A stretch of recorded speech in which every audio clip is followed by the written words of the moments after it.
The Wuhan coronavirus began, like all new viruses, with a remarkably ordinary moment. In late November 2019, someone, it is not yet known who, ate a wild animal that, by chance, carried the novel coronavirus and days later started to feel the symptoms of what initially seemed like a bad cold. From there, more individuals were infected, at first through the consumption of other wild animals, but later through direct human-to-human transmission. For the entire month of December, the virus was there, in Wuhan, spreading, but nobody knew it. On January 21st, when the World Health Organization started tracking the outbreak, there were 282 cases. The next day, 314. The next, 581. Then 846. Then 1,320. Then 2,014. And by the start of the week of January 26th, it was clear that this would not be a quick and painless virus.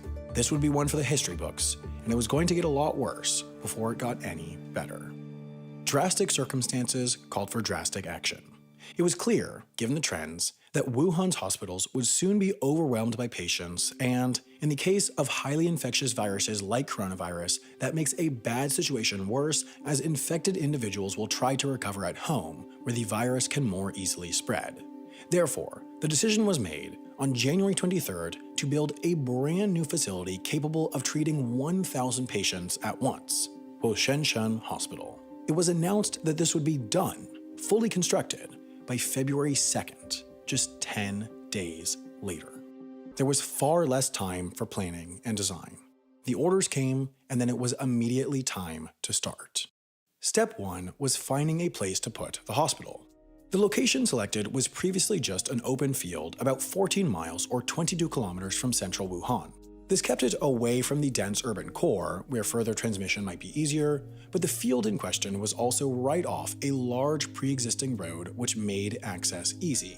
That road was quickly shut down and turned into, essentially, a parking lot and staging area for the project. The contract for this project was given to China Construction Third Engineering Bureau Company, a subsidiary of the state-owned China State Construction Engineering Corporation. By revenue, this is the world's largest construction company, and it has experience in enormous projects like Beijing's new airport, Egypt's new capital city, and Tesla's Shanghai Gigafactory. If anyone was going to pull this off, it was them.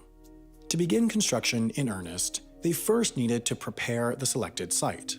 That involved, first, cutting down all the trees and shrubbery and then perfectly leveling the ground. Out of the 10-day construction timeline, this took longer than one might think, about 48 hours. This was due in part to the fact that the project was significantly understaffed in its first few days as they scrambled to find workers, especially as its start coincided with Chinese New Year's. Once the land was leveled, though, they moved on to constructing the building foundations by Sunday, January 26th. For this, they used a layered system. On the bottom, an 8-inch or 20-centimeter layer of sand was placed, then what's referred to as a geotextile layer, a form of fabric, then a layer of waterproof plastic, then another geotextile layer, then another layer of sand. On that, they then poured concrete, which dried over a few days. But then came the truly impressive element, constructing the buildings themselves in a matter of days. What made this possible was the use of prefabricated elements. Modular construction such as this has been on the rise recently. It's now a well-established technique for the construction of buildings large and small. The idea is, simply, that somewhere off-site a number of identical building elements are built. Then, they're shipped to the construction site and put together. This has plenty of advantages.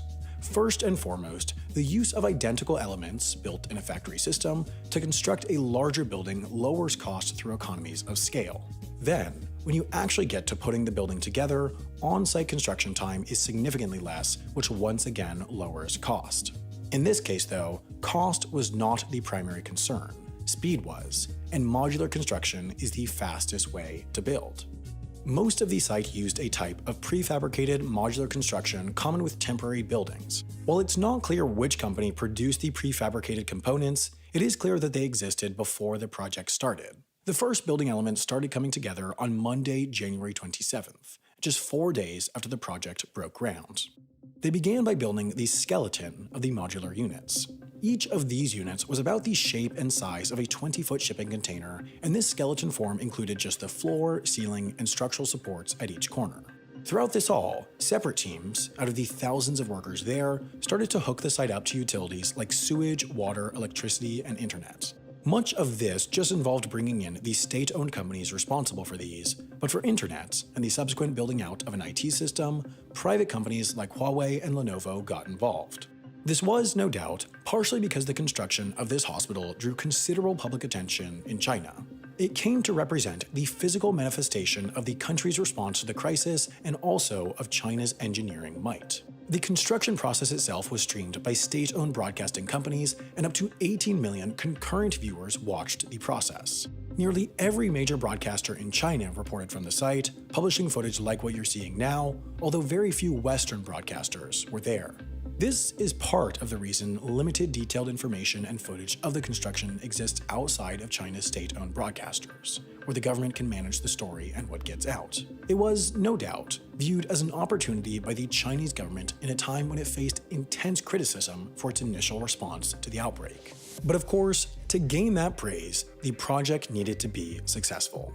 On Tuesday, January 28th, significant portions of the first building were completed, while the rest of the complex's foundations were finishing up. Over the 29th and 30th, more of the overall structure came to be as the walls were installed on and in the skeletons of buildings, and work then began on turning these empty buildings into a hospital. Each patient room was outfitted with 2 beds, some medical equipment, and a bathroom.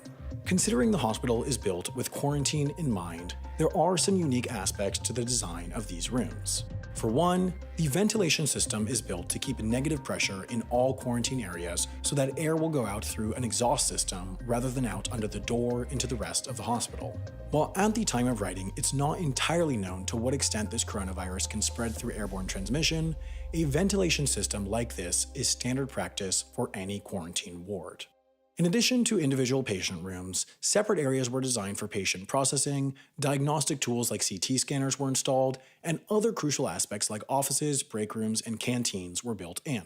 Over the 31st of January and 1st and 2nd of February, the final areas of the complex were built up, the interior installation was ramped up, and all the systems were tested to assure that the hospital was ready to bring in patients.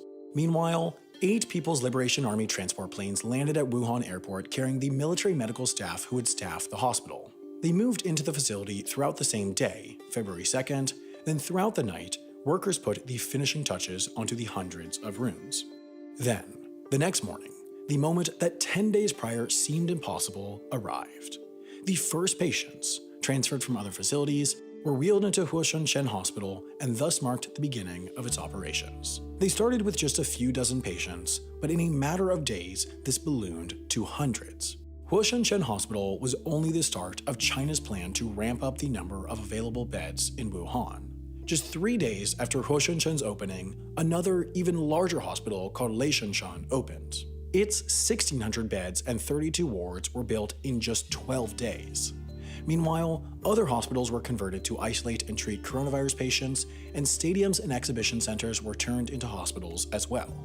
Still though, even with this swift, decisive action, reports indicate that many of those with milder cases of coronavirus are getting turned away from hospitals in Wuhan. It unfortunately seems that coronavirus, with its tremendous severity, is one of the few things that can outpace China.